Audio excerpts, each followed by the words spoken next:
Okay, guys, game number 1 in the best of 3 series here at the final of the Enter the Storm playoffs. Well, actually, it's the final of the qualifier, not the playoffs. We're not there just yet. It's the first qualifier as well. Sky Temple is the map, and Blaze is going up against TempoStorm, so we are in the best of 3 series. And of course, at the beginning of the draft, once again, like, who would have thought it's all about Tyrande and Kalthas. Oftentimes, the first team is not banning Tyrande out. They are trying to get a shot at her, so they are trying to ban something else. There's a couple of heroes that you can ban on a map like this. First of all, of course, there's always the opportunity to ban Kalthas out first. You can go for a ban on... we have seen bans on Thrall, we have seen Zagara bans, there have been bans on a lot of like supporters these days. You can go for a false stat ban. It's really just what you expect your opponent's team to do here. And there's like a lot of particular plays that we have there. And that Zagara that I just mentioned is already banned out. She's extremely popular in the North American scene. More popular than she is in Europe right now, but on all of the servers, Zagara is a pick that is definitely solid. She's amazing on Dragonshire, she's really good with the creep spread she has, the vision that she grants a team, and on Sky Temple we oftentimes see her on the bot lane. Right now, Blaze getting rid of her, and TempoStorm now we're faced with the choice of banning out Tyrande, yes or no. It's the only question here right now, and they answer that with a yes. We actually have seen her go through the draft a couple of times lately, but she is still the hero that gets people riled up. Like, there's a lot of passion going on when people talk about Tyrande. Muradin is being picked for Blaze now as the first pick, and they say basically that they don't want Kalthas. They're saying like, hey, we're absolutely okay if you pick Kalthas. We want to make sure that we have Muradin. He's the best tank in the team the best tank in the game right now, and we want to make sure that we lock him down. We have the Stomble for the initiate. We can go straight in, have the sustain at the front line. We can play him as a solo tank, and that's what we want here. They combo him off with Jaina, which is not a surprise. We've seen that in the semifinal already, and it was fairly successful, even though then in the end TempoStorm was the team that was able to dominate there. There is also the opportunity to combo that off with a Sonya then later if you really want to. Thrall is a hero that we see a lot, and there he is already. Thrall and Sonya feeling pretty much a similar role in this entire case. You want to have like a bruiser melee assassin type at the front line. Thrall benefited from the changes that Blizzard implemented a little bit earlier, the scaling changes a lot. Sonya is amazing in this role as well, especially of course with an Uther behind her with the potential Divine Shield. That's something that we could see here too. So Blaze is probably going to ban out either Sonya or ETC, I'd say, heroes that benefit greatly from having that Divine Shield. For TempoStorm, it's a bit of a different story. They're currently looking at the team that hasn't picked a support yet, so they could actually just try to ban another support out, since we already have some rain damage. We have Thrall and Muradin. So there's two roles that they can ban, either auto attack damage or a support. That's probably what they are currently discussing here. Thinking about, okay, what do we pick next? Do we take Reyna? Do we leave Vala for them? Is it false that's something that we are afraid of, or that we want to make sure that they don't get? Or do we just like try to limit their healer options a little bit and ban out one of the support heroes to make sure that the opponent is being forced into a certain direction? So that's the things they have to think about here. And they decide that support is really what they want to get rid of. And Tassadar is. So Tassadar already taken out here. And Sonya, as mentioned, Sonya or ETC was the guess for Blaze, and they go for Sonya instead, allowing ETC if TempoStorm really wants him. So they can go for the Divine Shield into Mosh Pit, or they pick again the Johanna, which we've seen them take in the last game, where they really successfully used that Johanna on Stray. So that's one of the things that they could do here too. Reyna would be a great hero for them. ETC, as expected, already taken. They don't have to take Reyna, but it is a good choice. They have a couple of other opportunities of what they could get here. Zeratul, first of all, taken. So no ranged auto attack damage just yet. Vala, Falstad, and Reyna still around. Zeratul locked down. We've seen TempoStorm a couple of times with that. It's a pretty interesting setup that they have here, starting things off with Void Prison. It's also a great disengage, of course, if you are forced into the situation. But for now, this is going to be interesting. How's Blaze going to react to that? Blaze, what do they need? Auto attack range damage would be nice. Reyna, Vala, Falstad. Again, the options, depending a bit on how you want to play it. And they need also a support. So when you're talking about support in their case right now, there is still on North America this trend that you oftentimes take a Malfurion against the Kalthas. They could do that. The problem is that Malfurion is not really the best support for Thrall, who usually relies quite on a bit of burst heal, and that's just not something that Malfurion brings to the table. In that case, Charism is a much better option, and that's indeed what Blaze is going for. So they're saying, hey, we need something that can at least give a bit more burst heal in, has a protective shield, maybe even a Divine Palm, depending on how the game evolves. You can, of course, always make that choice in 7-sided strike then later on if you really feel that you need that extra damage in there, or if you think that your opponent is able to play around Palm just like too much. But even if Palm is not being triggered right away, you still have those 3 seconds where your melee assassin or can either try to escape or really go ham. Reyna is the auto attack damage dealer, so kind of what we already talked about. Auto attack damage plus a cooldown-based damage hero like Jaina and a charism. Very solid, very meta draft. TempoStorm here with a bit more of an unorthodox comp now, thanks to that Zeratul here already, even though Zeratul is being played. We've seen him. Quite a bit. Cloud9 also likes to play the hero. But for now, they still need a little bit of auto-attack damage. Again, what's left, Vala and Falstad would be good options for them here. Both of them would actually be very solid. Falstad, in my personal opinion, would probably give them a bit more utility. If it's all about the damage and the poke, then Vala would probably be the better option. Multi-shot build on this map when you're going for the temple fights is pretty solid. And they go Vikings! And I'm liking it! Okay, this is awesome. They go away from that standard meta and they go into Vikings. And guys, I'm really happy about this one. This is going to be sick. They go for a Viking play here. Soak on the lanes. They showed already a couple of crazy comps today, but that was against weaker teams. Now they go up against Blaze in the finals, and map number 1 shows us the Vikings. This is gonna be good.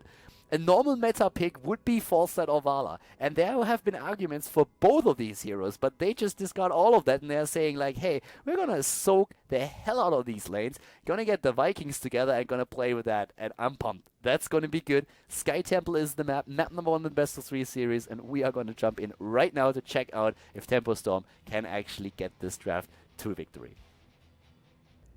Game on, ladies and gentlemen. The final starts with a match on Sky Temple and Srey pausing the game, which is actually pretty cool because it works out in our favor, since we now can talk a little bit about this setup that we're seeing. To the left side of the map, on map number 1 in the finals, we have TempoStorm. They go up against Team Blaze here, and we have Srey on ETC, Goku on Zeratul, 6 on Uther, KO on the Lost Vikings. Eric, Olaf, and Belok are playing here, and Soldier on Kelthas. To the right side of the map at the same time, we have Jaina, played by Rufflecopter for Team Blaze. Battery is playing Muradin. We have currently Thrall, played by Cladeus, and Jason on Reyna, with Charism being played by you.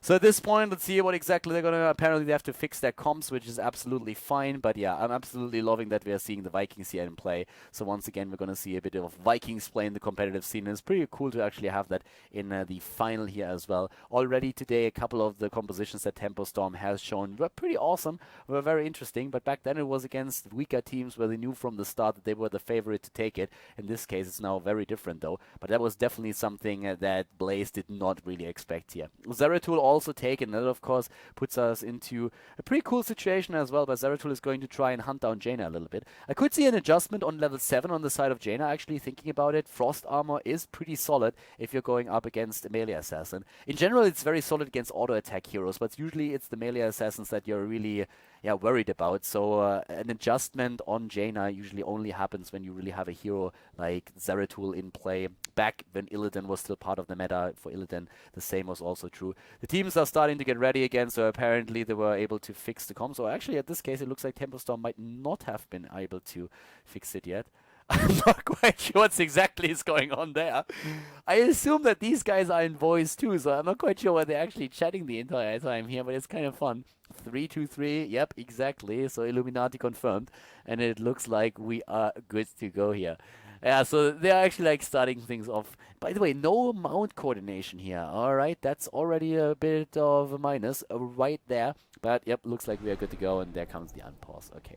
So we have our talents taken on level 1, and already some adjustments. If you watch the last few games, then you probably see that already. First of all, we're having on the side of Thrall, no Chain Lightning build, but instead Block taken as the level 1 talent, and Deep Chill still on Jaina over the potential Lingering Chill that we could have seen here. ETC is in this game for the first time today part of the composition, and we are seeing him with the proc rock taken on level 1. And of course that also means groupies once again on level 13 for the extra heals.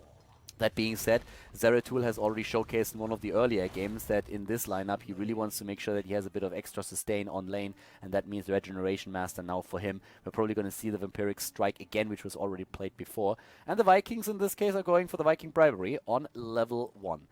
So this is actually a pretty solid setup that we are currently seeing here, with the Vikings already starting to split. It's a triple split, by the way. So one Viking on each lane. Oftentimes you see a 2-1 split to make sure that you have 2 lanes, and then on the other lane the rest 4 heroes are trying to push.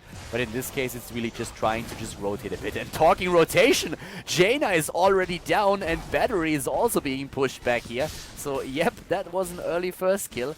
And that little trap that TempoStorm set up turned out to work out in their favor. But it looks like Eric is already down, so Claudeo's down here on Thrall is just basically saying like, yep, this is not gonna happen. I'm gonna take these Vikings down one after another. We don't really have a hero here that can benefit greatly from Viking kills. I mean, yes, Seasoned Marksman, of course, on Reyna is going to benefit from it a bit, but we don't have really like one of those gathering power heroes on their side that can just like get insane amounts of damage out because of it. Nova, for example, is a very solid counter pick against Vikings because she can just get all those GP stacks. Uther is down, and look at that. That's the counter kill here right away. Well, if you remember the earlier game that we had in the semifinals, where we had no kill until, I guess, like 10 minutes into the match, this already starts off with a bang here. 3 kills if you count the kill on Eric, already secured here. And, yep, pretty solid position. Temples are, of course, now spawning, and that means that both of the teams are attempting to get a couple of the shots. Sky Temple, in that case, is one of the most aggressive maps in esports. Shots are literally fired here. Up to the top lane, Jason is pushing in. KO, uh-oh, oh, it could have taken him down, but the heal is there, and now the kill against Reyna. God, Jimmy, you screwed that up, didn't you? You could have at least gotten the kill against Olaf with a quick penetrating round, but didn't want to penetrate Olaf, apparently. So, we have Karazim also taken apart, and TempoStorm, after losing Uther, basically just saying, listen boys, I'm going to show you how it's done, and currently they're doing exactly that. Level 4 talents are ready for both of the teams, but we still have a very solid situation here for TempoStorm.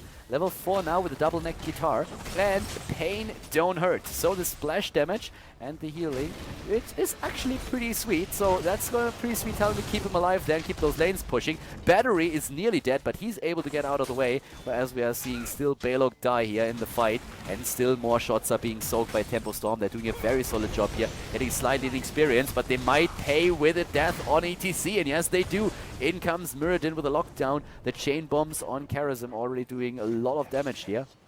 On Kel'Thas, of course, my bad.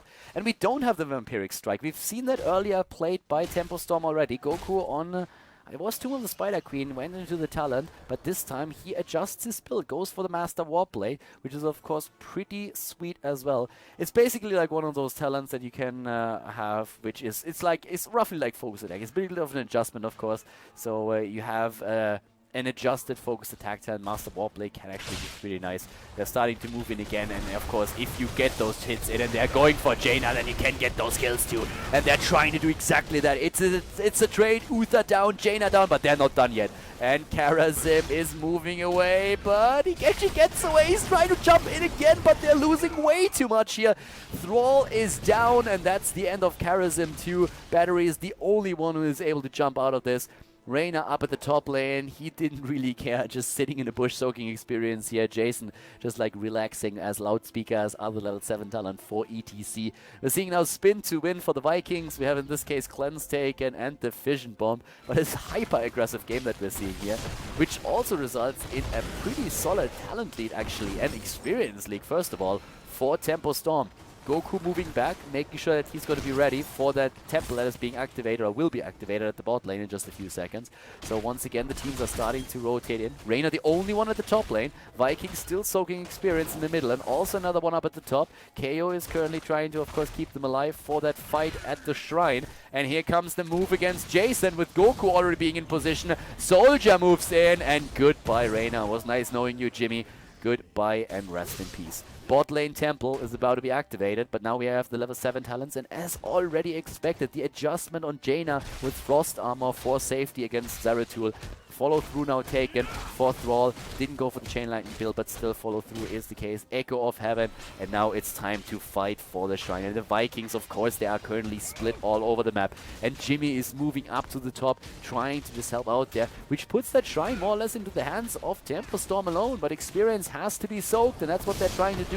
And KO is gonna lose Balog. Yeah, Balog is down. Was a bit too far out there. That rotation happened, and at the top lane, Olaf, yeah, he's going to get away. But it's still, they are out-soaking them, they're getting pressure in against the structures, they're soaking the temple right now. We already have Eric in the mid lane now taking over experience, and of course that's going to be an early level 10 on the side of TempoStorm with those heroic abilities giving them another advantage over Team Blaze. And they are also taking down the first structure in the game, or the first big structure in the day.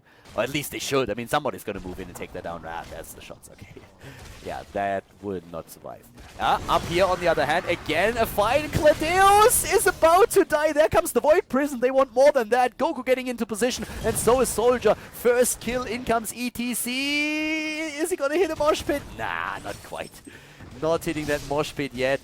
We also have, of course, now as the level 10 abilities come into play next to the Void Prison, Divine Shield, Phoenix. We saw all of those abilities already. The Mosh Pit, and also, of course, the Viking Longboat. Nearly 1.5 level lead now to those Viking Soaks, and still the Vikings active down at the bot lane, where KO is, of course, using those towers now, and Balog to get more experience for his team, as the rest is just pushing structures in up at the top, where Rufflecopter just barely survives thanks to Karazem, who jumped in and helped him out there. Kalthas, in the meantime, is just dropping another Phoenix. Oh, 6 on Uther. They're all moving away. It's close, but they escape. Or do they? Yes, they do. And Goku again with the attempt to take down Jason. But Olaf is left behind, bit as bait, and is taken down. The level 10 abilities that we're also now seeing on the side of Team Blaze will finally give them a fighting chance in these cases. We have Sundering, Hyperion, 7-sided Strike, Avatar, and Water Elemental taken. Bot lane now, Viking Bribery paying off. One of the camps taken, and the Siege Giants are, of course, forcing a reaction out of Team Blaze. They need to move to the bot lane to depush that, or they would just lose way too much lane vision, and also, of course, see that keep being pressured at some point. That leaves us with a very solid experience lead still on the side of TempoStorm. The Vikings, of course, not really contributing to most of these fights yet, but later on with the Longboat, they will be able to dish out some damage. For now, it's all about the XP, and KO is actually doing a pretty solid job here. 8 kills against 4 overall, including the Viking kills. Once more, we have the temples activated on the map, and that will see the teams rotate over to get those shots, especially since the structure, the situation in the game is a little bit better for TempoStorm, as they already eliminated the fort down to the bottom of the map. Up at the top, though, we have Kalthas starting to take down a couple of waves, and they have still a pretty big camp here pushing. No Mercenary Lord, by the way, taken, so Olaf won't be able to push that in hard with the camp, but the camp alone should be able to do quite a bit of work.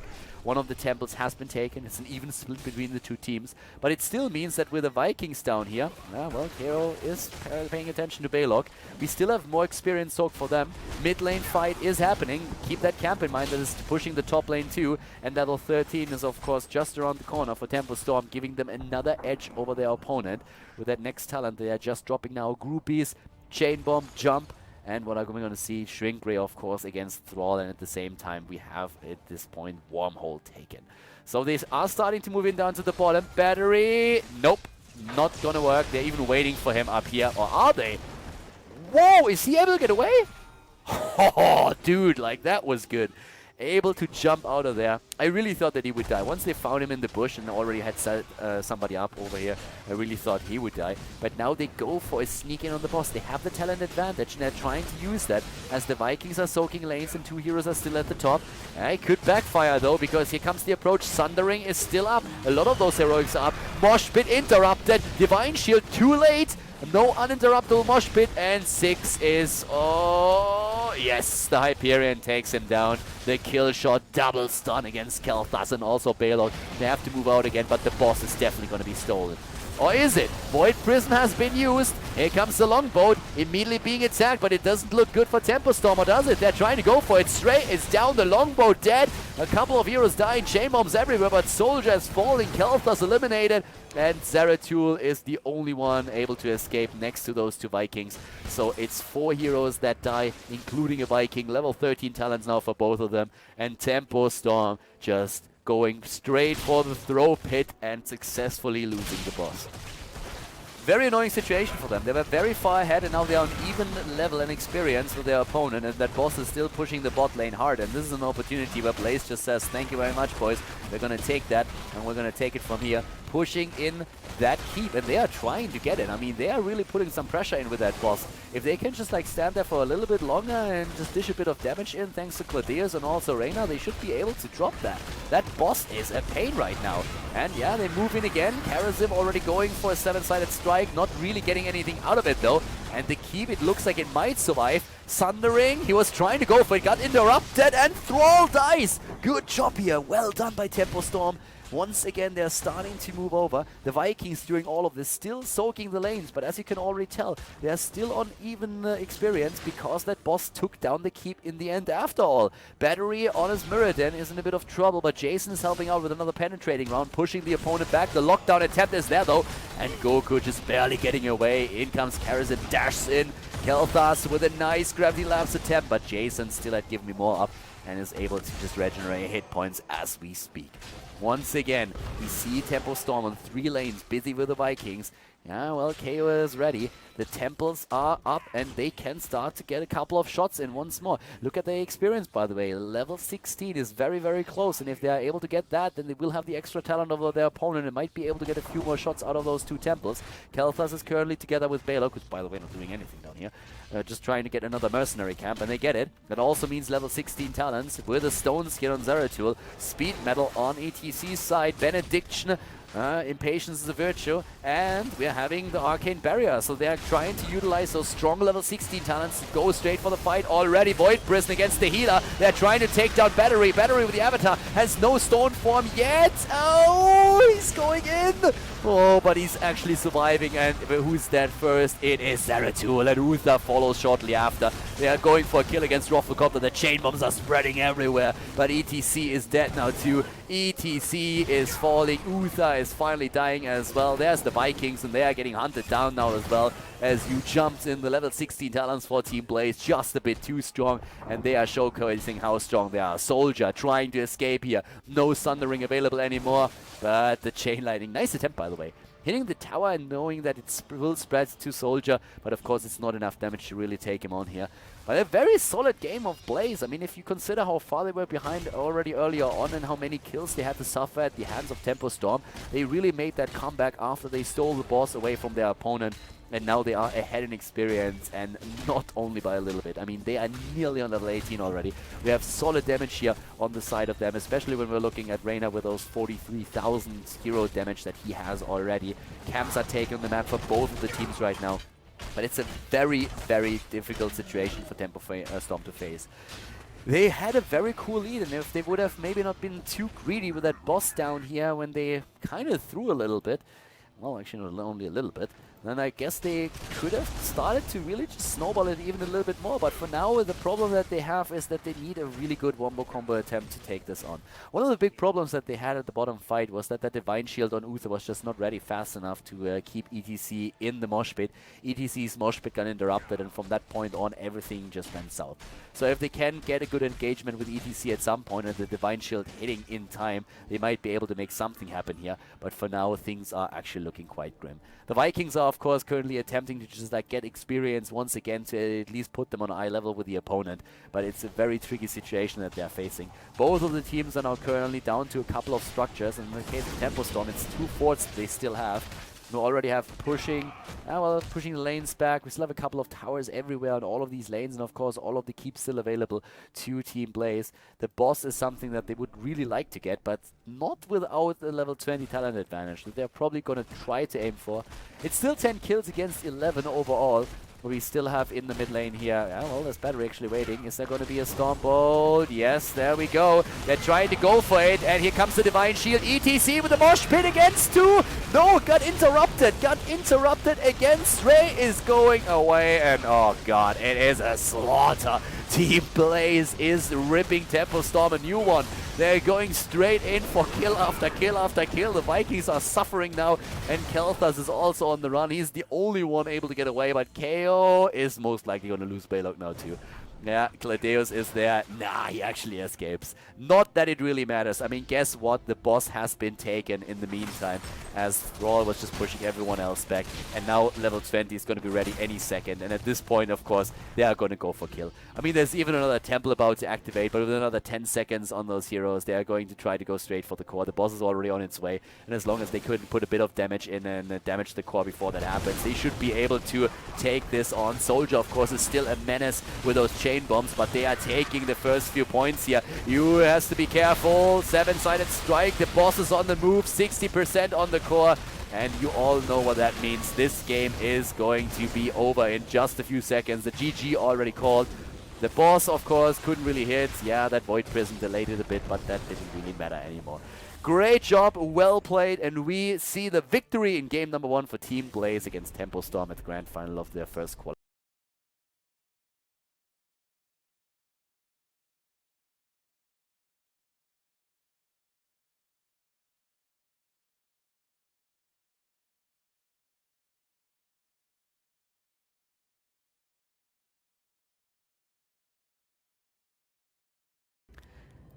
Game number 2, everybody, and we are in the game now as we have Blaze with the lead, the 1-0 the best of 3 series here at the final of the Enter the Storm. Tomb of the Spider Queen, the map choice, of course, of Team TempoStorm. And we currently have them with the setup. They are using Srey on Johanna to the left side here, TempoStorm with KO on Zagara.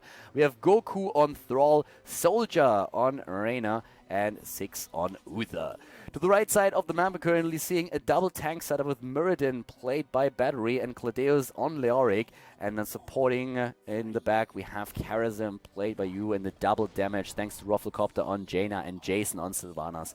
That Sylvanas pick now in particular, of course, also something that they were trying to set up here to pick it away from the opponent. Zagara and Sylvanas just has too much wave clear for you to allow that to your opponent, so they were trying to lock that down.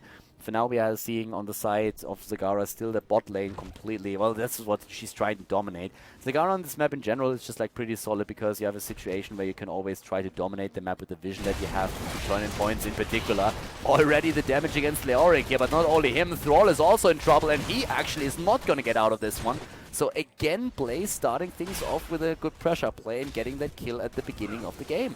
We're having up at the top lane already Jason and Battery, and both of them are now taking over the experience here. Jason, of course, once that he hits level 7 with the Unstable Poison, is going to get an amazing wave clear that he can use. We have also Barbed Shot taken once again for the extra damage. It helps you to take down these Web Weavers so super fast.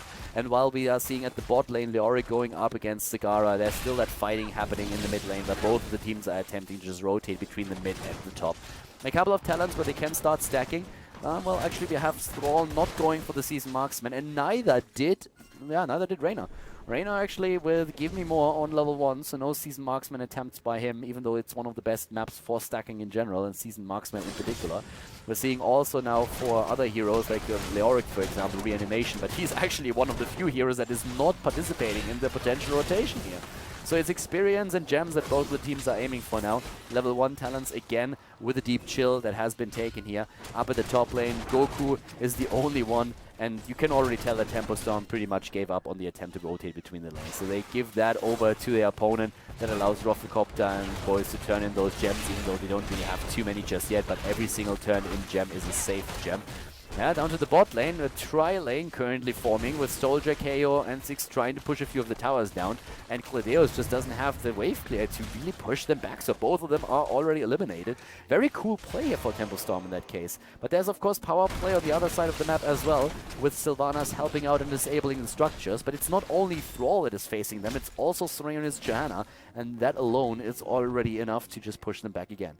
The teams are hitting level 4 at the same time, and that means in this case that we are having the fealty onto death for Leoric, an adjustment that we often see on this map. Navi and especially Alex the Pro G in the European scene is doing the exact same thing very often right now these days. So a bit of a move away from Heart and Bones, especially on Tomb of the Spider Queen. Srey moving in again. But ballsy here has a Laws of Hope now, and we're seeing the Chain Lightning build just continuing, and Thrall, who's most likely going to hit follow through then on level 7, with the Boundless Conviction taken on level 4 for Uther, who's going to have a bit more wave clear on his own, and is probably going to combo that off with a level 7 talent too. Also an adjustment on the side of Karazim, who actually is not going to the Protective Shield, but instead goes for the area of effect here, setting the Healing Ward into motion. There's not really too many towns that can really screw that. Bot lane, still the pressure play with KO and Cladeus, but the towers have not been pushed yet. Talking about pushing powers, guess what Sylvanas is doing again? Gets some help, but here comes the flanking attempt. Oh, the root against Jaina, and even with the heals, it's not enough to keep her alive. So a kill for TempoStorm, well done. And they start to get a slight lead in experience here. Teams are moving into the mid lane again as the attempt to just lock down another hero. But yeah, in this case, Karazim gets away. Could have, of course, always escaped with the dash there too. The mobility on the hero is pretty insane. It's something that he's going to try and utilize there. Level 7 talents are approaching, and that is especially going to give Sylvanas quite a lot of pushing power. We've been talking about Unstable Poison a bit earlier already, and it's really going to help her. It's all about that snowball attempt that you're trying to go for, and with Stray already cancelled in his attempt to turn in, that is really helping. But yeah, there comes the Storm Bolt. Good for the zoning, was dodged, but of course, at least they were able to force a cancel on the turn-in attempt.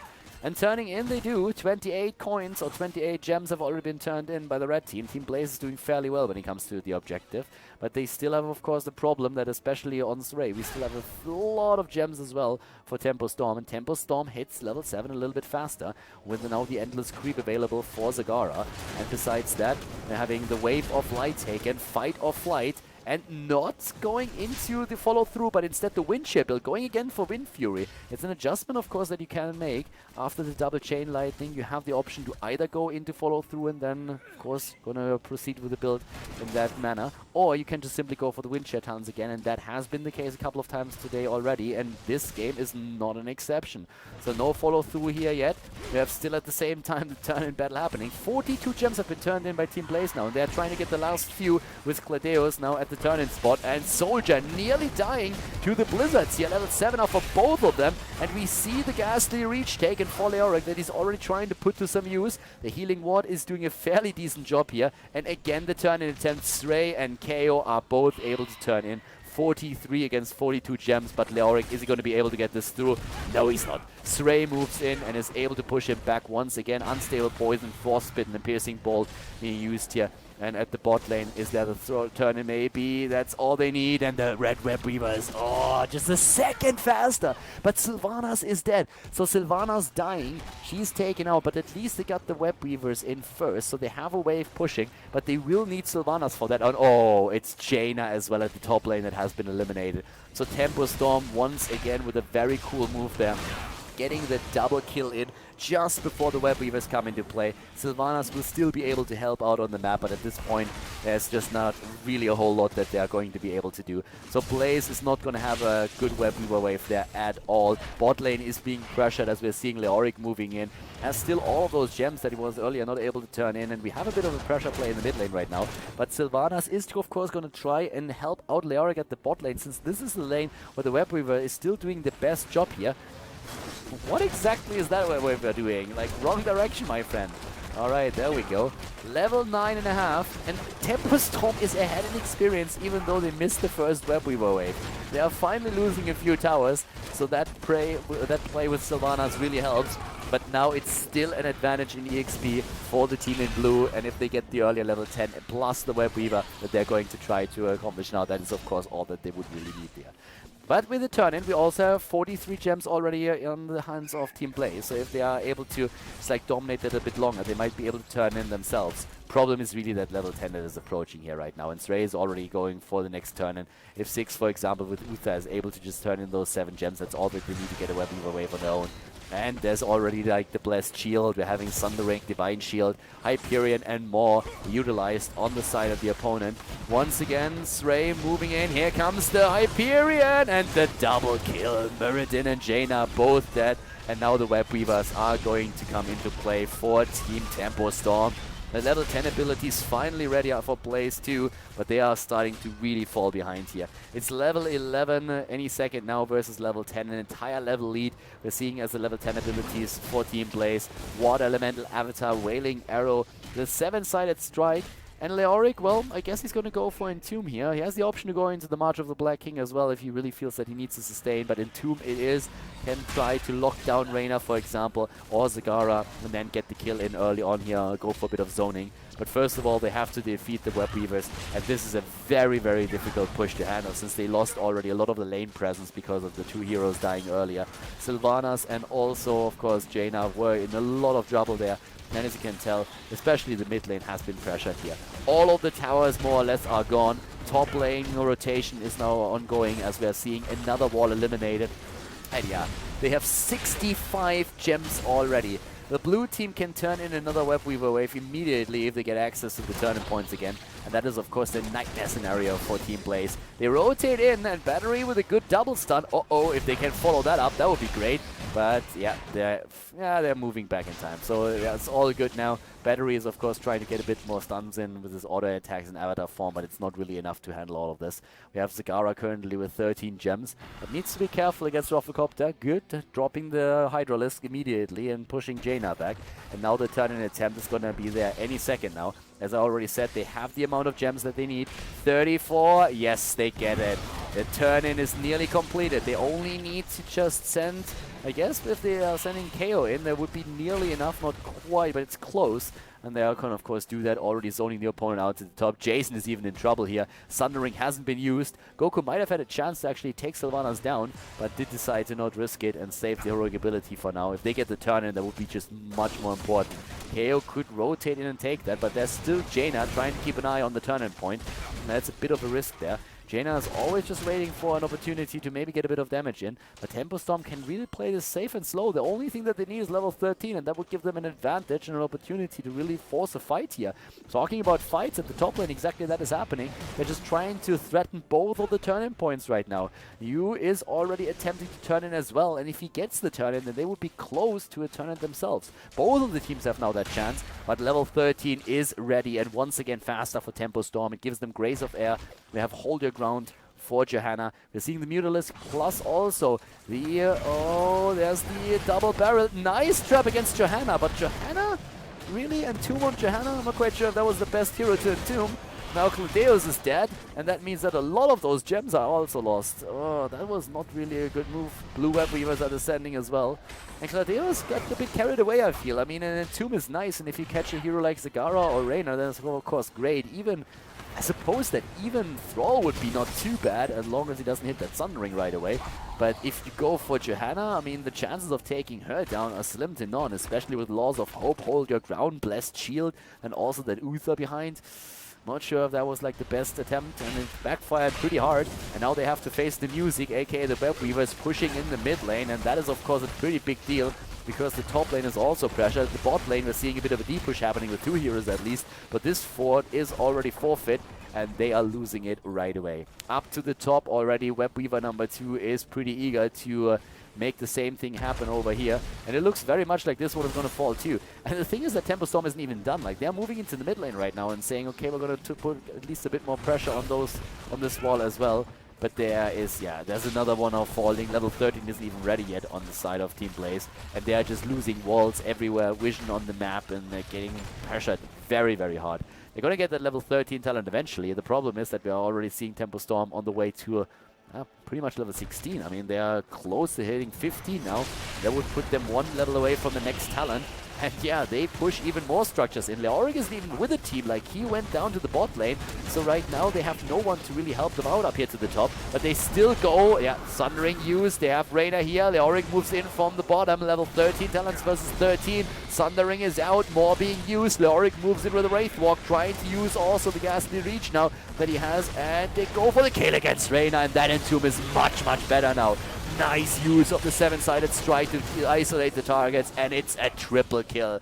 And what do you do after triple killing? You go for boss. They go for the boss. The Barb Shot is helping out. Their battery is already trying to just like zone them out a bit, but that was exactly what they needed. Claudeus with the Rage Quit Kappa. Of course not. Claudeus on his Leoric is going to be back in a second. But that was actually like a very cool move there. They were able to turn this around because TempoStorm overstayed just a bit. They started to take a few things down here. Then Sundering was being used for the disengage more as well. And then Tomb hits 2.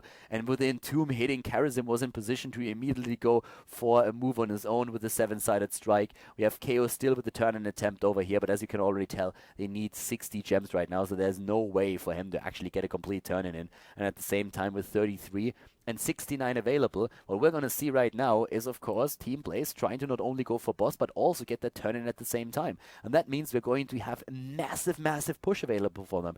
Keep in mind that they are running a Sylvanas here too. Like, with them running Sylvanas, boss plus Webweaver, this is going to be a massive, massive push against TempoStorm. And TempoStorm is currently only up at the top lane with Goku, and it seems like he's currently trying to go back to base. There's very little that he can do here anyways. He doesn't even have Sundering available. There's some cooldown for another 37 seconds. So it's not like he can try and go in and maybe steal that boss away somehow. He's also very much on his own against 5, as Zagara is all the way down to the bottom of the map.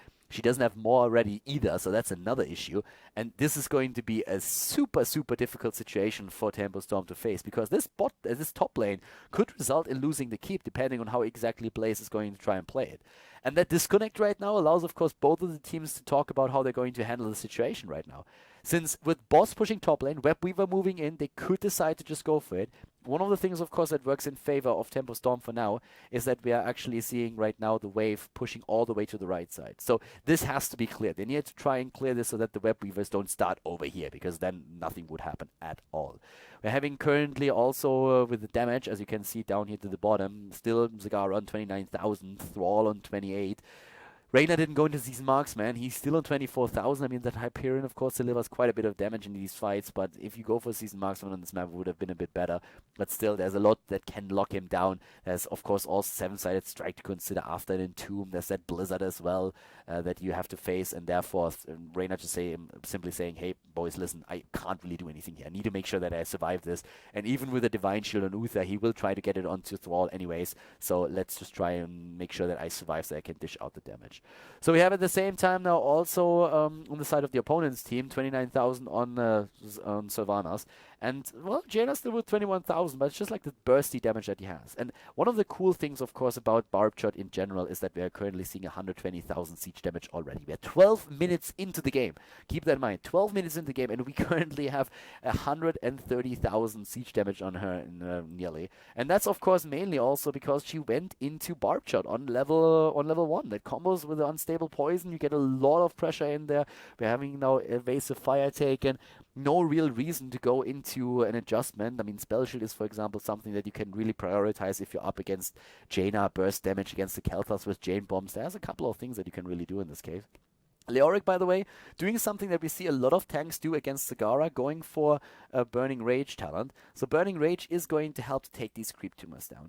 I mean, they don't really have too much that they can use against the Creep Tumor. Yes, you can use your Cone of Cold, you can use your Blizzard, you can use your Haunting Wave, but all of these abilities have a fairly high cooldown for standard abilities, and therefore you don't really want to waste them, especially with Zagara going for Endless Creep. These things are everywhere. So having Burning Rage is now finally allowing Leoric to actually take those down.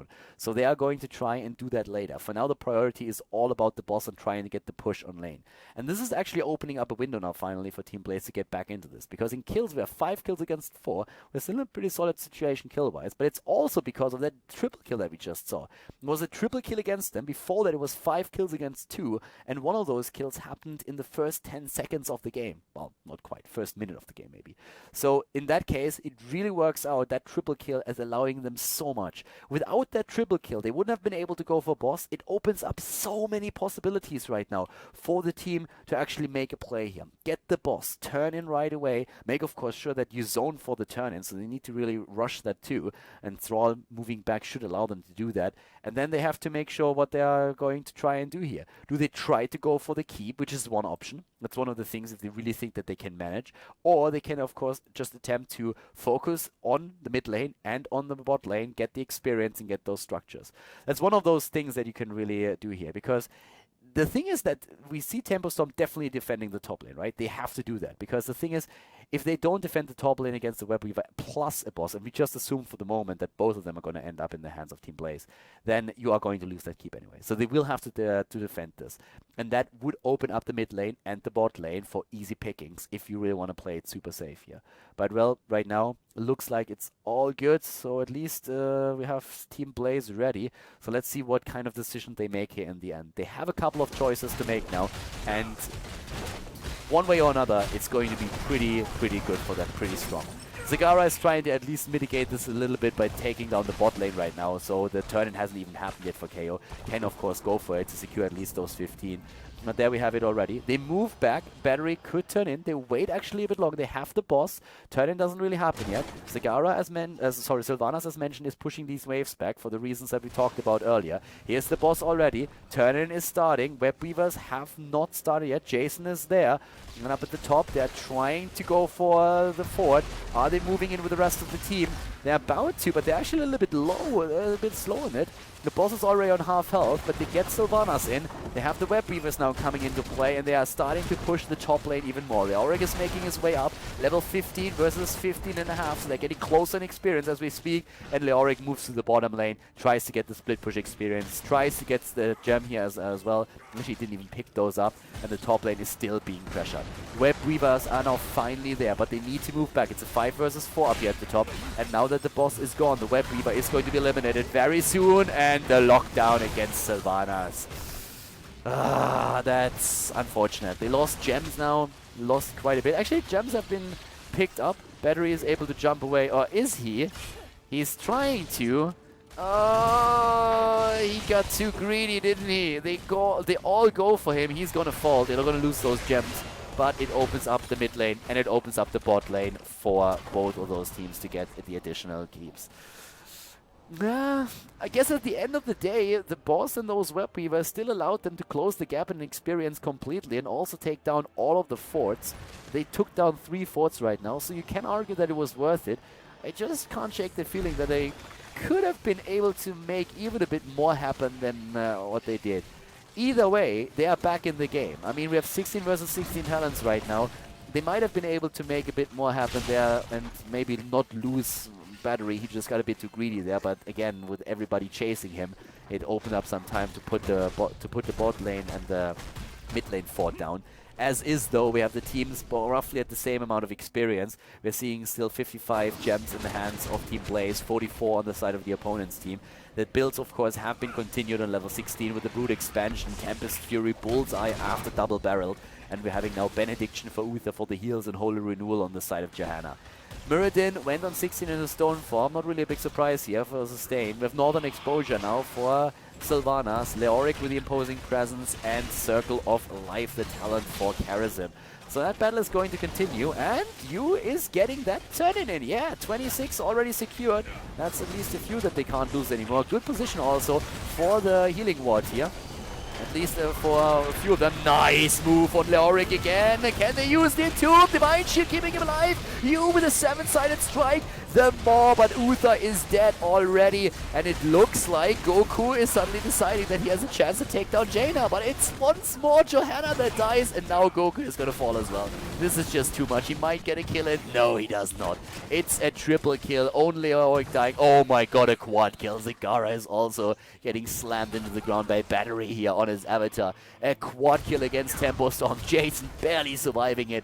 And now with 8 kills against 9, we are looking at a very, very cool spot again for Team Blaze. They were behind, and with that triple kill up at the top lane, they were securing themselves the boss, took down 3 of the opponent's forts, and now they are going straight for the first keep in the game. They have the gem amount that they need to also hit another Web Weaver wave, but with 4 heroes dead for TempoStorm, they go in, and they are in the lead. They have already the 1-0 lead in the best of 3 series. If they take it now on Tomb of the Spider Queen, then they are the victor here of the first qualifier for the second season of the Enter the Storm North America. Jason with the turn-in will put them up to 50 gems turned in, and now with the rest of the team rotating back, they get that second Web Weaver. They stole the camp away too. The lanes are pushed, and with all of the lanes already pushed heavily, the Web Weaver wave is going to be a huge threat now against TempoStorm.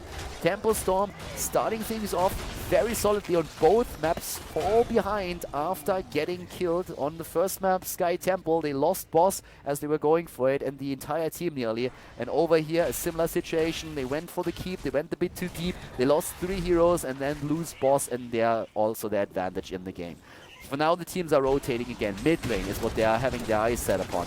And the bot lane is being pressured too. The core is being attacked, or is going to be attacked soon here. Goku waiting. He's waiting for the Sundering here. Level 20 isn't ready yet. Keep that in mind. No level 20 Storm talents just yet. They're starting to move in. Goku is up at the top, waiting for an opportunity. He sees it. He goes in. He goes for Jason. Not the best Sundering there. And the turnaround attempt immediately. Silence already hitting level 20 any second right now as Reina is going for his own heroic ability and uses the Hyperion. The level 20 talents are in play though, and immediately the jump away by Jason, who went for the Ball of the Storm. The Web Weaver is already going straight for the keep, and at the same time we're seeing Battery and Soldier trying to lock him down here with those quick auto attacks. Stray has the same problem, and it's a 5 versus 5 still, with level 20 talents now ready on the side of Team Blaze. Team Blaze here with Leori going for the Spectral Leech. We're seeing the Storm Shield on Karazhan, double Bolt of the Storm, and Heart and Shield as well.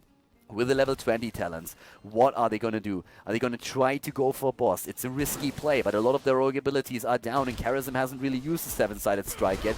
Srey is staying there. Boss is being attacked. Level 20 talents, the advantage that Blaze feels comfortable with, where they're saying, yeah, we got this. In comes Srey. He has the Blessed Shield. That's the only thing that they still have, though, and Johanna eats a ton of damage, has to move away. Over here, the boss is still attacking them, though, and Battery is about to fall. Battery is stunned out. Battery in trouble. Jumps out. Nice healing ward. Great position for it. The boss is, by the way, already soaking damage again. Oh, the kill against Leoric. Sundering, maybe a bit of overkill. There's no kill like overkill.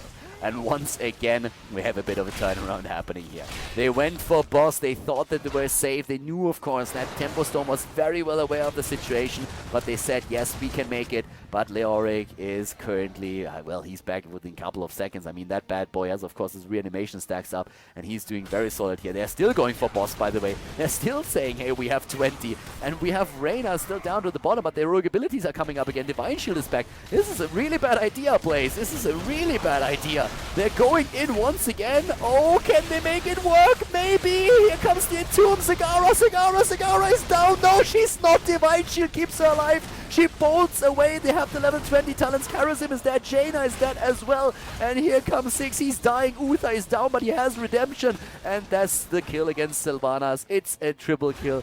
Team Blaze, what were they thinking? That second go for the boss was, oh my god, like, they lose 4 heroes and they might have just lost the game. Now Cladeus is the only one who's still alive. We have a triple ball of the storm. Indestructible is there. They are moving in. They're going through the wall. They have to take the keep as well, by the way. I mean, they can't go for core. They need to take a keep first. But, I mean, they have the damage to make that happen. TempoStorm is trying to go into game number 3. And it looks very likely that exactly that is going to happen. Leoric is going for the... Well, Leoric is rushing core here, solo. But I just don't think that he has the damage output that they really need to finish that race first. Since we have 5 heroes on the core of Team Blaze. That second attempt for boss, definitely a mistake, and they pay with a game for it. They lose the map, and we are going into game number 3 in the finals here between TempoStorm and Team Blaze.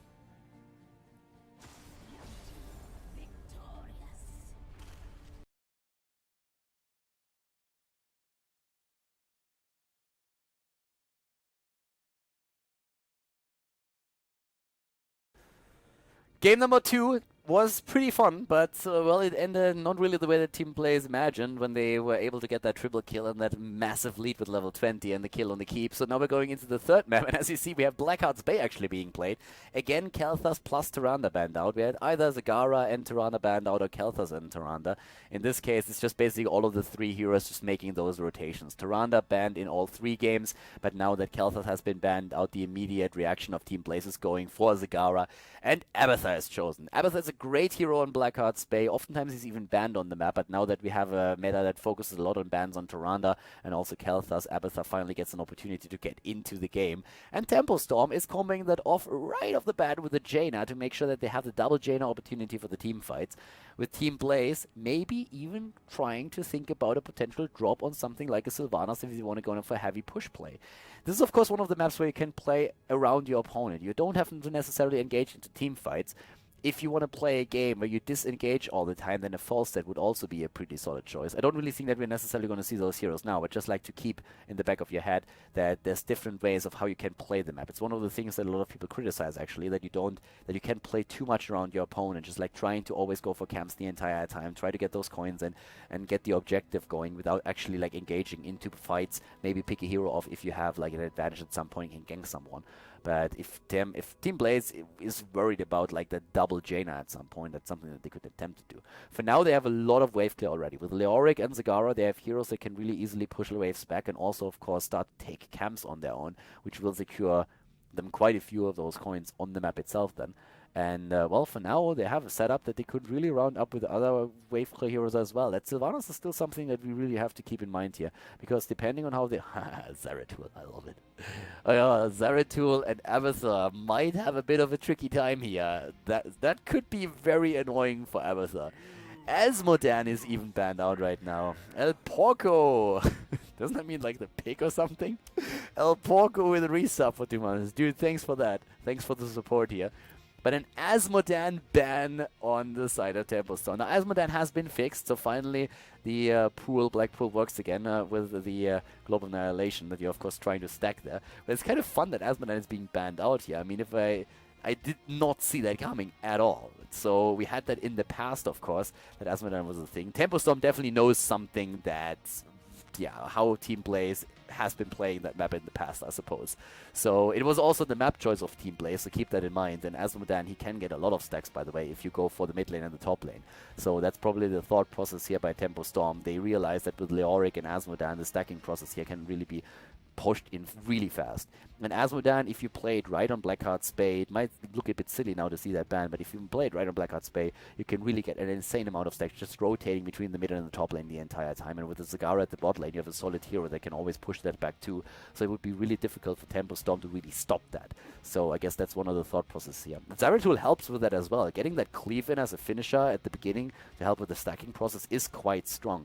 So that ban on Asmodan, especially of course with TempoStorm probably having some inside knowledge here as well, is one of those things that is really solid. So an interesting ban, not something that we see a lot. Asmodan is part of the game, if only by being banned out. Johanna banned out, by the way, as well. So that's another wave clear hero that is being banned out right now.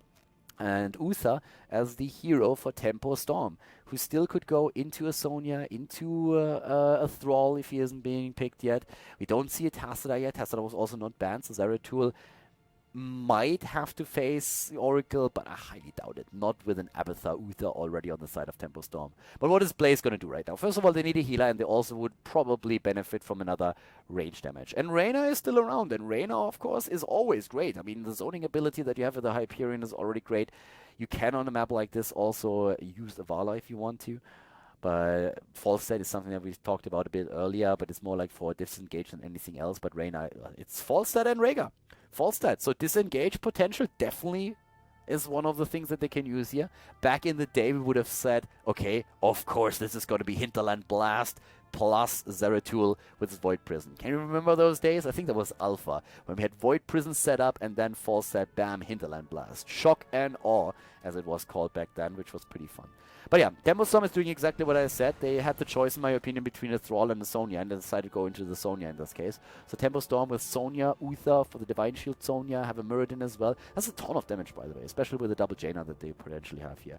So when it comes to team fights, it's amazing. And Sonya is, by the way, also a great hero because she can more or less take any camp on this map solo, and therefore collect a lot of coins and try to turn those in.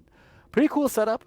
Rhaegar could even think about going into a Lightning Shield build, which we have seen in the past to support Zeratul even more with that extra damage that you get out of it. But of course, more commonly, Rhaegar is going to focus on one of those heal builds that we are seeing at the start where you go for the mana reduction. But there are options of what you can do if you have a very solid and heavy hitting melee assassin in your setup. As is, though, there's a lot of options how to play this map. There's a lot of options how you can play those two lineups. The one thing that is definitely certain is this is the last map. The score is 1-1. Blackheart Spade, final map, and we're going to jump in right now. The heat is on, everybody. Game number 3 in the best of 3 series. Here at the Enter the Storm North America Finals, we have Team Blaze going up against TempoStorm. And yep, those games were pretty entertaining. A lot of back and forth. A couple of nice throws there and comebacks, but in this case now, it's really, we are down to like the final map. To the left side, TempoStorm with Trey on Muradin, Goku on Sonya, 6 on Uther, Soldier on Abathar, and KO on Jaina. Abathar is back to business, and to the right side for Team Blaze, we see you on Rhaegar, Battery on Leoric, Rufflecopter on Zagara, Cladeo is on Zeratul, and Jason is playing Falstad. And Zagara, as already mentioned during the draft, is of course taking the bot lane here. We're having Warpaint again on Sonya, so a bit of an adjustment over the Shot of Fury that we oftentimes see on her as a level 1 talent. Zeratul, in this case, is heading straight into the Regeneration Master. Again, it's a great map for Regeneration Master in general, because you can get so many camps, so small. Pirate camps also, of course, drop one of the globes. And we're having for Rhaegar not that potential adjustment with maybe a little bit more damage thanks to the Lightning Shield, but the standard build going straight into the Spirit Walker's Grace with a reduction on the mana costs. But an adjustment on Falstad is going to give him a bit more mobility on the map. The increased range of the barrel roll by 30% is going to make him a bit more mobile here. You could definitely go, of course, into that heavy auto attack build where you try to get the Season Marksman stacks, which is the standard build to take. In this case, they decided against it, and it will give him them a bit more survivability, considering that there is a double Jaina during these fights, and also that Sonya that is going to be a pretty big problem. And talking about Sonya, Goku at the bot lane, together with the help of Abathur and Muradin, already secured 5 of the coins for Team TempoStorm. We have on Abathur, by the way, the Locust build starting, so if you go for Survival Instinct, then it's more or less a given that on 13 and 16 we're going to see Bombard Strain and also the Locust Brute. Great talents if you're going to go for a bit of like push presence on the map. One of the important things to mention on this is if you get the first turn in with the 10 coins and before it hits you actually took down one of these towers in the mid lane to half health, then the turn-in will completely take down the fort. Very important if you have an Abathur against you, because Abathur could make the adjustment on level 7 to go into Mule, which is a great talent on maps like, well, for example, Sky Temple, Blackheart's Bay, and a few others as well. For now we have, with both of the teams just starting to rotate here between the lanes, a lot of pressure play at the top already. And taking structures down is really incredibly important on this map, because the more structures you take down manually, so to say, with your heroes, the stronger your turn-ins are going to become. So that's incredibly important. If you are, for example, able to take down all of the outer forts first, then your turn-ins will immediately start attacking your keeps, and that's of course great. 6, 7 coins already on you, and we're having them just like moving around. Rhaegar, of course, is one of the heroes that has the best survivability here overall, and that is definitely going to help him during those fights. Zeratul is doing Zeratul things, taking camps now as well, especially those small pirate camps are amazing for him to take. He has those super fast. Even went now again into the Pyrrhic Strike, which we already saw once before here today. Rhaegar with a Feral Heart, fealty on the death for Leoric, keeps him alive a little bit longer, and especially, of course, healthy when it comes to the mana regeneration, so he can stay in lane a bit longer.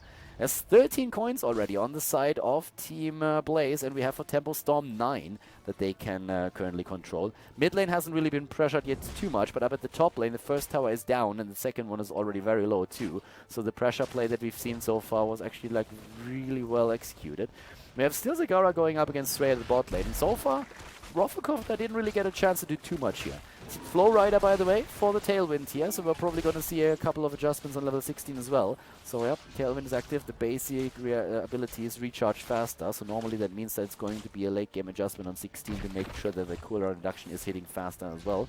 For now we're having also, up at the top lane, still these rotations happening, with the potential to just push in another tower, especially since Battery can of course just like clear those waves, especially if we're seeing Zeratul move in with a quick relief. And there's the turn-in! The turn-in is hitting, though, no damage, so that means this one is going to survive easily. But over here, one is already on half health, and if there is no level 7 talent with Mule that is being used, it means that a turn-in would easily result in the fort taken down. So yeah, we're gonna see how this is gonna work out. For now, the kill potentially against Battery, Leoric, oh, but also Jaina! Jaina gets healed, and Jason flies away. 11 coins by now on you. The turn-in is there, level 7 talents now taken. Abathur so far not with a choice yet. We're seeing Ghastly Reach taken again on the side of Leoric, Endless Creep, and we have for Rhaegar already his Cleanse taken. Abathur still waiting, he decides against Mule. He decides against Mule and goes instead for the Mine. So we're now seeing the Toxicness with the Vileness here, the movement speed slow. Top chest is dominated by the red team, and it looks actually like they might get a good shot at the bottom chest as well. Rhaegar is currently aiming for the turn-in spot, but it's already interrupted by Uther. Down here, Rufflecopter is pushing Sonya away. No rotation happening. Up at the top, on the other hand, where on mid lane, we're seeing the structures taken down. And the turn-in attempt by Rhaegar, but has to move away for now. So they give up the chest and bot, and they get the kill against Jaina, and they take down a lot of structures. I like the way that Blaze is playing this right now. As long as they don't lose those coins, they find themselves in a very solid spot. What TempoStorm is definitely doing a little bit better is the objective control. Like, they're moving in and turning in those coins over and over again. Might lose Rufflecopter now, Team Blaze that is, but it's only 1 coin that they lose here. 13 still on you, so that's alright. And they took down the wall already. They go also now for the wall up at the top and for those particular wells. That's all, of course, bombardment shots that would be taken later on by those structures. So taking all of that down, especially with Mule not being available, is great for them as long as they eventually take in those coins, because they have 2 turn-ins. They have 2 full turn-ins already, and they're getting even more because they really dominate the upper part of the map where they can take one camp after another. They just were never able to really get into the mid lane and get rid of those coins, and that of course always bears the risk that you are losing a team fight and suddenly your opponent is stealing plenty of your coins away. But with all of those structures taken down, those turn-ins would be incredibly successful. And here's the level 10, which could help them to turn in. Just look at Zeratul alone. KhaldorTV has 10 coins here by himself. They push in the top lane again, and it looks very much like they're actually attempting to go for one of those forts manually. So they can't wait for the wave to make that happen. Bot lane, Zagara going up against Srey. Level 10 versus 10 now finally. March of the Black King, Ancestral Healing, Mighty Gust, Maw, and Void Prism has been chosen. Look at all of those talents that they can use to just like isolate opponents or disengage. Maw, Void Prism, Mighty Gust, great talents to get away or to just like completely isolate a few of the heroes in the opponent's team when it comes to a team fight. And Leap on Sonya. It's a talent that becomes a lot more popular these days, and I'm actually loving it. Leap is always fun, and Sonya goes full ham, then that is amazing to watch, and that's what they're currently trying to do here.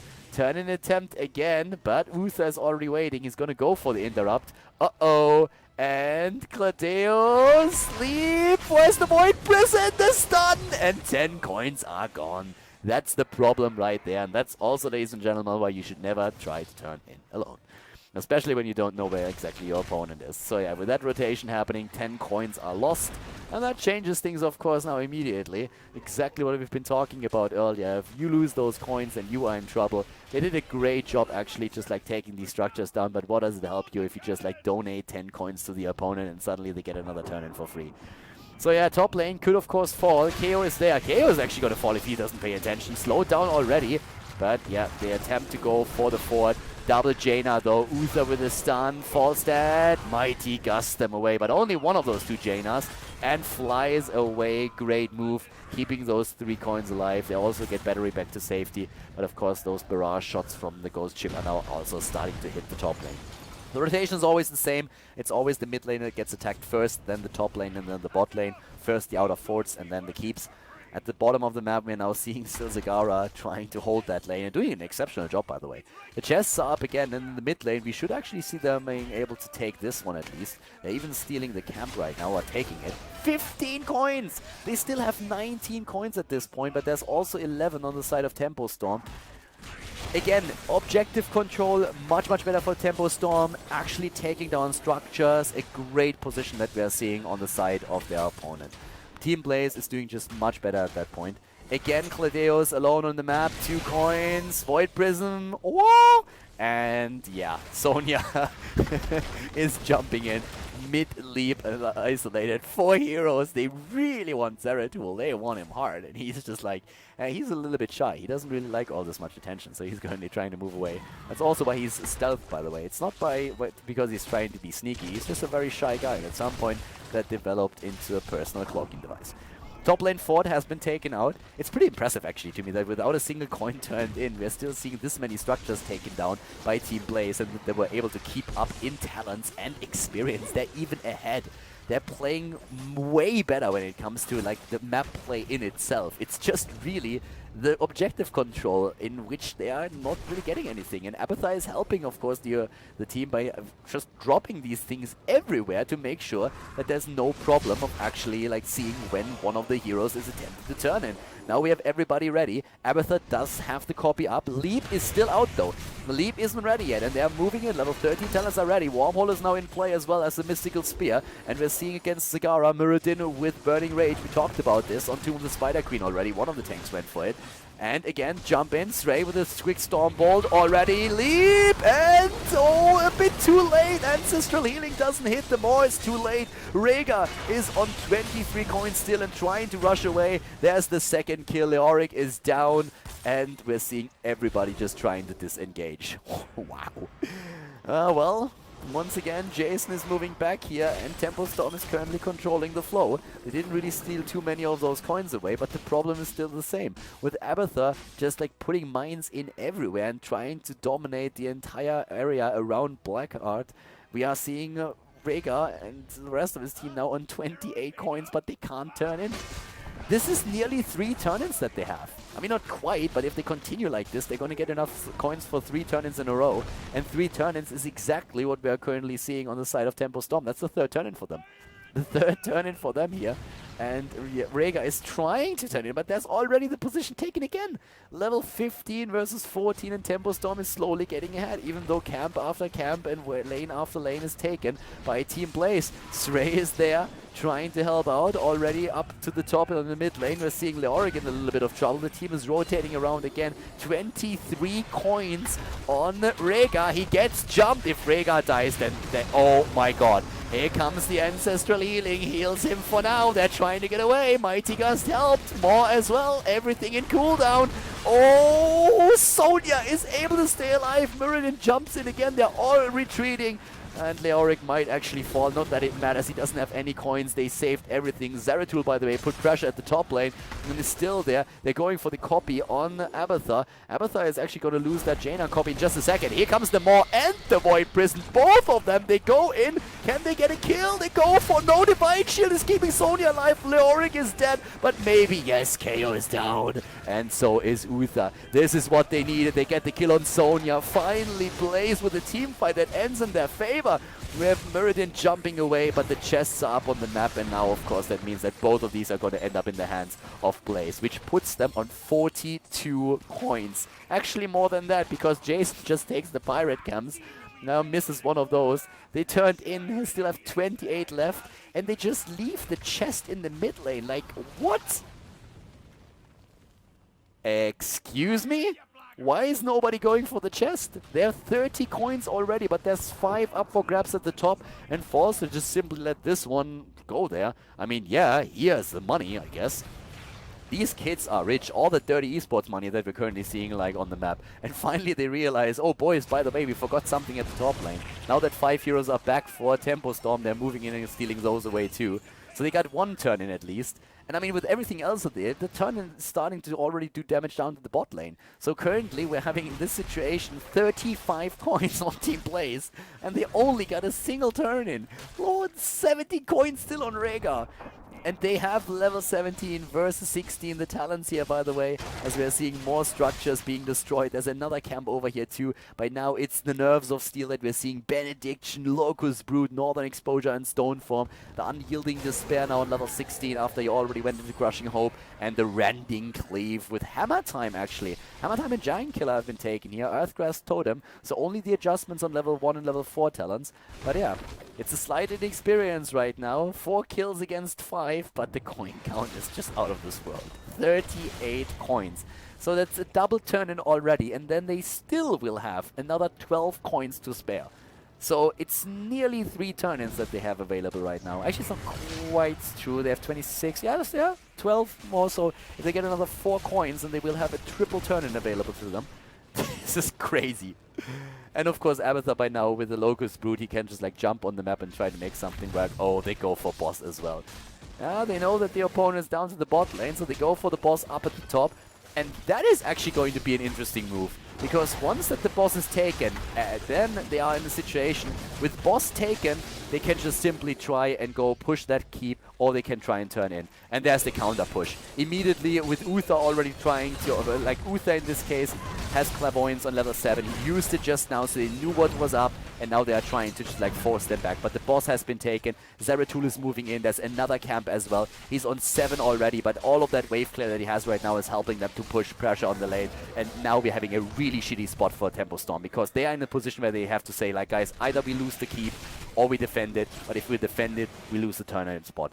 They try to maybe turn in, but they don't have enough to make that work. Jaina is the only one who's over here, but this is a really tricky spot for them right now. And there's the fight in the mid lane. They're trying to go for the turn-in. They have to rotate in with every hero, though, and that will either force Jaina to help out in the team fight and abandon the boss, or they will just lose one of the turn-ins. And they're apparently trying to go for it. Sray's in a lot of trouble, by the way, but uses immediately a Stormform, and also after Avatar, of course, to combo that off. The boss is defeated, at least for now. The keep is not down. Ancestral healing it. It was a great play, actually, by TempoStorm. They were able to get everything. They can defend against this. Turn-in is successful. Battery jumps away, and they got the turn-in. And they are able, or they should be able to move away. Leoric, if he dies, it's not really too bad. He might, no, he's not going to escape. He's not going to escape. But they get the turn-in. And with the turn-in ready, it means that first of all, the fort at the bot lane is going to be eliminated. That puts them closer to level 20. Over here, Vision is taken. They need to defend the keep, of course. Mid lane is now being attacked too. Level 20 any second now, guys. And with level 20, they might get another turn-in. They still have 30 gems. 30 gems. That's another 2 turn-ins. They have 2 more turn-ins here. And now, not only do we have pressure at the top lane already for the keep, we have the mid lane completely without the wall, and also one of the wells is going to fall, which means that the next few turn-ins are going to start dropping keeps. And right now, Blaze is actually in a position where they can really start to make a lot of headway here. We're having on level 20 now, Nexus Blades taken, Spectral Leech. There's also Leoric back to business now. Epic Mount has been taken, and guess what's back on the map? Yeah, it's the chests. Muradin is trying to jump away here. Another turn-in. This turn-in is going to take the first keep down potentially. 5 of those coins already taken, 25 coins now, and keep in mind they already lost 10 earlier, so they are really, really digging the money train here. We're having to the left side now. This is going to be the first keep that falls in the game. TempoStorm is in so much trouble at this point. They can't really fight because of the level 20 talent. They have to make something happen, but it's really tricky. And up at the top lane, this keep is also going to suffer a lot of damage. And if there's another turn in, that would be a disaster. And Muradin actually might even fall here. Well, there's very little lockdown. I mean, there's a lot of isolation talents, but think about it. There's actually not really a whole lot of stun that we're currently seeing on the side of Team Blaze. They don't have a lot of stun. There's like nothing. They have a lot of really like talents to section heroes off with the Maw, with the Void Prism, with the Mighty Gust, but there's no direct stun that they are currently running here. Once again, Cladeos with the turn-in attempt. Oh, Leoric with the March of the Black King. They're going straight for Sonya. The Divine Shield is out. Cladeos turned in 14 coins. They only need another 2, and they will be ready. Kill against Uther, and that is amazing for them. The level 20 talents there already. Sonya is in. Rhaegar is down. Mighty Gust not really doing the trick here. Void Prison has been used. Everybody is rushing away. Jason needs to be careful, but he seems like he can get away. He has Epic Mount anyways. Battery is about to fall now on Leoric. And Jason, he has a very interesting path of escape here that he's currently using. Can barrel away again and just moves out for now. 14 coins against 12. Once again, the move down to the bot lane. The top keep has not been eliminated yet. Bolt of the Storm saves Zagara for now, but it's still 3 versus 5 heroes. And TempoStorm tries to take the bot lane. They have a rewind on Muradin right now for the double Storm Bolt. We're talking about Ignore Pain on level 20, aka Hardened Shield for Sonya, Redemption, Hive Mind, and also Bolt of the Storm for Jaina, which of course gives her survivability that he is. Srey, on the other hand, might be in a bit of trouble. Yeah, they're not following it through just yet. We could also see, by the way, Fawcett at some point really try to use his Epic Mount to maybe like dive a little bit deeper and go for a bit more damage here. So a few of the heroes were lost and therefore also gems, but you still see Fawcett going straight into the mid lane and trying to take down those pirate camps again. Damage on Fawcett and only on 19,000. He has a different build here, not really with that power throw, secret weapon combo and all-season marksman, but it's that survivability that's really key for him. And he is the only hero on the setup that has 0 death, so far it worked out for them. Turn-in this time on the side of TempoStorm. Their turn-ins are getting extremely expensive, by the way.